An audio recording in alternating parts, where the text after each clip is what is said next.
To celebrate the end of the tech news here, the governor of New York has signed USA's first right to repair bill into law. Many, like iFixit CEO Kyle Wiens?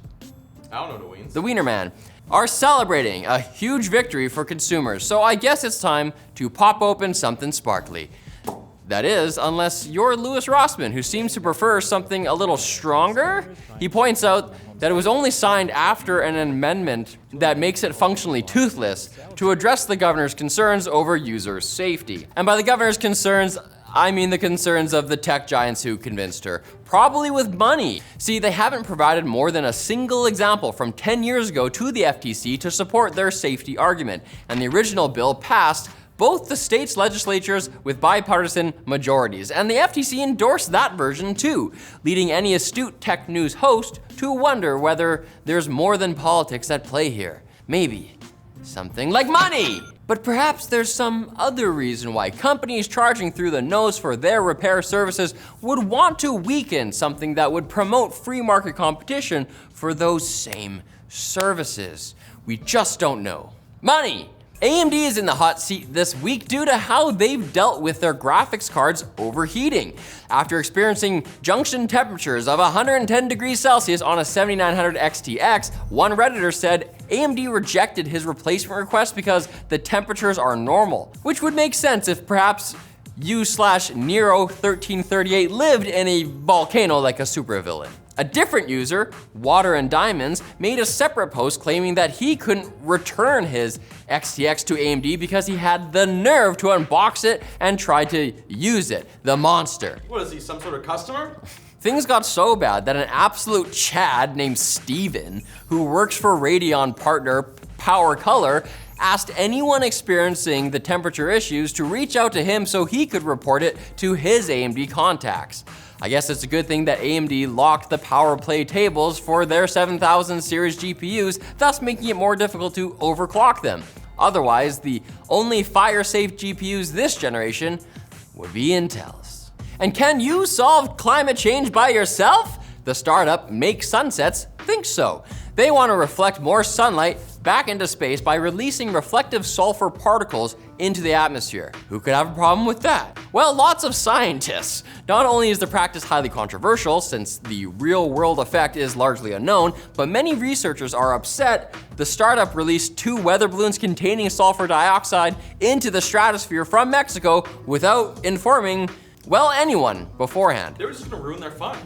Also, Make Sunsets has no idea if the balloons delivered the payload, as no sensors were connected to them. Though they haven't let that stop them from attempting to sell cooling credits for future balloon flights, claiming that 1 gram of particles is enough to offset 1 ton of carbon for a year. Hey, if there's one company you can trust, it's the one that says they joke/not joke that it's partly a company and partly a cult. Haha.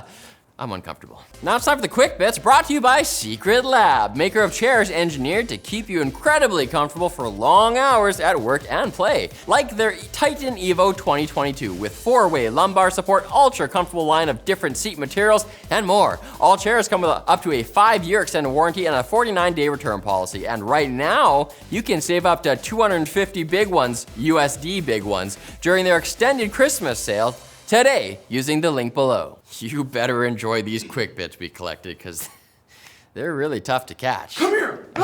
Do the chickens have large talons? Some security researchers have things to say about Lastpass's disclosure of their password leak. Vladimir Palant alleges that the company's public statement was full of omissions, half-truths, and outright lies. Another security researcher named Jeremy Gosney echoed some of the same sentiment while belittling their encryption and even Lastpass's browser extensions. Man, that's gotta be so embarrassing for Lastpass. Not as embarrassing as a password security company suffering 7 major security breaches in 10 years, but still pretty embarrassing. Samsung has announced a new smart fridge with a 32-inch touchscreen. US users will be able to order groceries from Amazon, but what's apparently more important, since it was mentioned 4 paragraphs earlier in the company's press release, is that the fridge screen is optimized for vertical format videos from platforms like TikTok and YouTube. Just what nobody wanted.